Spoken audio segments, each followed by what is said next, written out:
ये दिक्कत क्या है, ये उन मुल्लों को खुश करने की कोशिश में है जो बीफ का इंपोर्ट एक्सपोर्ट कर रहे हैं ना, वहाँ से इलीगल तस्करी करते हैं, ये उनको डराया जाए। 4 मई ममता गई। सर, ममता बनर्जी के ऊपर सबसे पहले बात ये है कि ममता बनर्जी कह रही है अगर बीजेपी आई बंगाल में तो मांस मच्छी बंद कर देगी। क्या एक्चुअल ऐसा है? देखो, झूठ हाँ। और झूठ ये इनके साथ है। हाँ। सिर्फ झूठ बेचती हैं। हाँ। सुबह से लेकर शाम तक सिर्फ झूठ झूठ झूठ। ये सोचते हैं कि झूठ से ही मुझे वोट मिलेगा आज टाइम पर। कभी कहती हैं अभी तो ये क्या है, मछली जो है वो बंद कर देंगे। यार मछली बंद करें क्या, बाकी जो राज्य हैं 18-20 राज्यों में जहाँ सरकार क्या वहाँ मीट बैन हुआ।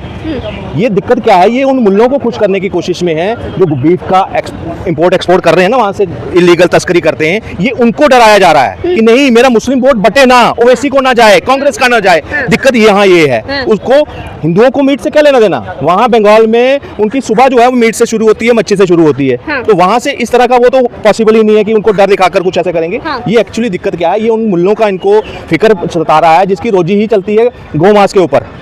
तो सोचिए एक हिंदू होकर वहाँ पे गौ मांस का भक्षण भी करवाती है, तस्करी करवाती है और पूरे देश में उसको मतलब बांटने का काम भी करती है।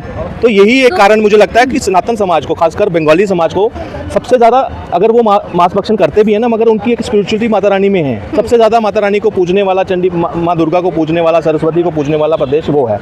मगर वहाँ अगर गौ हत्या हो, गाय का मांस बिक रहा है उनके बीच में, तो सोचिए कितनी बड़ी एक शर्म की बात है। हाँ। और उसकी जो मुख्यमंत्री है वो अलूल जुलूल बातें कर रही है। हाँ। देखिए हार का डर आज सता रहा है। क्या इसका क्या हो रहा है, इस परिणाम क्या है कि मंचों से धमकी दी जा रही है कि ये सारे जो मुसलमान हैं, टोपी वाले हैं, मेरी वजह से रुके हैं, अगर मुझे वोट नहीं दिया तुम्हारे घर जलाए जाएंगे। हाँ। क्या ये संवैधानिक है?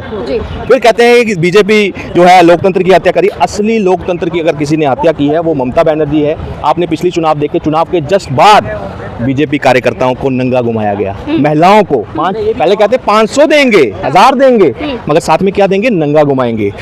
संदेश कली में क्या हुआ, इनका एक कार्यकर्ता कई महिलाओं से जबरदस्ती उनके साथ उनका उत्पीड़न करता रहा, रेप करता रहा उनका। आरजीकर कॉलेज में क्या हुआ, सबूत मिटाने का काम किया। ये बेनकाब हैं, ये एक तरह से इन्होंने एक महिला के पीछे एक राक्षस छुपा है। ये राक्षस का रोल निभा रही हैं। हाँ। मैंने यहाँ सबसे बड़ी एक, मैं कहता हूँ अब तक की सबसे वर्स्ट मैं कहूँगा। हाँ। कि रेप पीड़िता के लिए एक मतलब स्कीम लागू कर दी, 10 लाख देंगे। हाँ।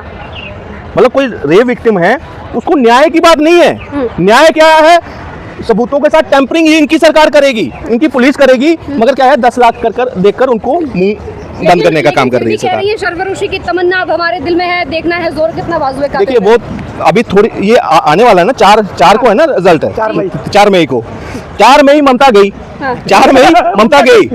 तो ये ममता जितनी है ये एक इतिहास बन जाएगा। ये ऐसे ही वहाँ सीपीआई जो कम्युनिस्ट पार्टी थी उसका राज रहा। हाँ। कई दशकों तक रहा, मगर आज कोई पूछ रहा है उसको, आज कोई सीट है उसकी?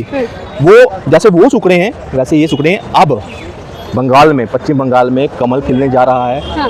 पूर्ण बहुमत के साथ खिल रहा है। जो वहाँ पे बांग्लादेशी रोंगिया इन्होंने दामाद बनाकर रखे थे ना, उनको भी खदेड़ा जाएगा बॉर्डर पार करके। यहाँ तो गोली चलेगी, यहाँ तो भागेंगे यहाँ से। और पश्चिम बंगाल जो माता रानी की धरती है, जो एक कल्चरल जिसका जितना उसका लिबरल कल्चर रहा है, रिच कल्चर रहा है, सबसे ज़्यादा मैं कहता हूँ शार्प माइंड के लोग वहाँ रहे हैं। मैं कहता हूँ इस बार आपने कोई गलती नहीं करनी है। आप टीएमसी से ताल्लुक़ रखते थे, आपने दे दिया उनको मौका, काफ़ी समय दे दिया। आपकी इंडस्ट्री खत्म हो गई, आपके युवा जो है आज बेरोजगार घूम रहे हैं। भत्ता 80 लाख का आंकड़ा है, युवा रजिस्टर्ड हुए हैं कि हमें बेरोजगार भत्ता मिले। ये ममता बनर्जी से डिमांड की है, ये इसकी देन है यहाँ पे कि युवाओं को। और फिर क्या कोसेंगे किसको, मोदी को, किसके नाम पर, मास के नाम पर। तो ये नालायक सरकार है। जैसे अरविंद केजरीवाल यहाँ से खत्म हुआ, जैसे कांग्रेस खत्म हो रही है, वैसे ममता बनर्जी का ये आखिरी टेन्योर था। इसके बाद ममता बनर्जी को कोई याद करने वाला नहीं होगा पश्चिम बंगाल में। अच्छा देखिए, भवानीपुर सीट और नंदीग्राम हमेशा ममता बनर्जी के लिए एक चैलेंज रहा है, इस बार बीजेपी के लिए भी चैलेंज है। देखिए चैलेंज क्या है, भाजपा तो लड़ रही है ना। पिछले बार ममता बनर्जी को हराया ना शुभेंदु ने, हराकर भेजा ना, दूसरी जगह लड़ना पड़ रहा है। आज क्यों टांगे कांप रही है?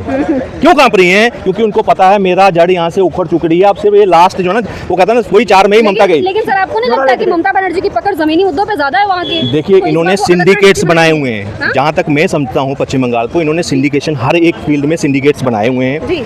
लूट खुसूट रखी हुई है, अपना एक शेयर चलता है नीचे से लेकर ऊपर तक। ये सिर्फ वही सपोर्टर हैं जो खा रहे हैं, जो पश्चिम बंगाल को लूट रहे हैं ना। हाँ। वही आज टीएमसी के साथ है। हाँ। महिला सुरक्षा के ऊपर जितनी महिलाएं, बच्चियां जितनी है ना, वो आज उब चुकी हैं इससे। आज कहीं सबसे ज्यादा लव जिहाद सामने नहीं आता, पुलिस रजिस्टर्ड ही नहीं करती। सोचो रेप को अगर उसके उसके सबूतों के साथ टेम्परिंग हो रही है तो सोचो छोटे लव जिहाद जो छोटे वो हैं कस्बों के हैं वो होंगे। संदेश खली, क्या उसको सजा हुई? सही बात। अभिषेक बनर्जी, पार्थ चटर्जी 25 करोड़ रुपया मिला था कैश। ये चले जाती है, जब ऑडिट होता है, सीबीआई ईडी आती है, फाइल छीन कर चोरी कर ले जाते हैं। हाँ। कि मेरा भांडा ना फूट जाए, मेरे सबूत सामने ना आ जाए। तो ये जब- रणनीतिक फाइल भी तो हो सकती है उनके पार्टी की। किस तरह की रणनीति के बात तो दिखाने में क्या है? रणनीति ऐसी क्या बना रहे हो कि कोई देख नहीं सकता उसकी? कौन सी रणनीतिक फाइल? एक्चुअली उसमें घोटालों का पूरा जिक्र था, कितना घोटाला इन्होंने किया है। हर एक योजना में इनको घोटाला को बिना तो चलता ही नहीं है। सिंडिकेट्स वही तो बनाए हैं, माइनिंग से रिलेटेड हर एक चीज, पूजा पंडालों तक जो बनते हैं उसमें भी इन्होंने सिंडिकेट बनाए हुए हैं, उसमें भी पैसा लूटते हैं। माँ माटी मानुष का उद्देश्य लेके ममता बनर्जी चलती थी और उनका यही उद्देश्य था राजनीति में आने का। माँ माटी मनुष्य की जो बात करते हैं उसमें सबसे पहले इनका एक मुद्दा हुआ करता था घुसपैठियों का। आज घुसपैठियों को उन्होंने गले लगाकर जो अपने थे उनको किनारा कर दिया। ओबीसी, एससी, एसटी में मुसलमानों को इन्होंने रिजर्वेशन दी। उनको एसआई के पदों पर सबसे ज्यादा इस कोटे का फायदा किसको दिलवाया? मुसलमानों को। क्या ये हिंदुओं के साथ आघात नहीं था? हाँ। ये बंगाली मनुष्य के साथ जो असली वहाँ के रहने वाले हैं उनके साथ आघात नहीं है? या बांग्लादेशियों का यहाँ आकर वोटर बना रहे हो, सब कुछ कर रहे हो, उसके बाद आप जो है अपने वोटर हैं, अपने जो युवा हैं, बेरोजगार हैं, उनका रोजगार छीनकर आप बांग्लादेशियों को दे रहे हो। हाँ। आज जनता जो है इनको सबक सिखाएगी, वो उखाड़ फेंकेगी। वह दोबारा एक बार कहूंगा कि 4 में ही ममता गई।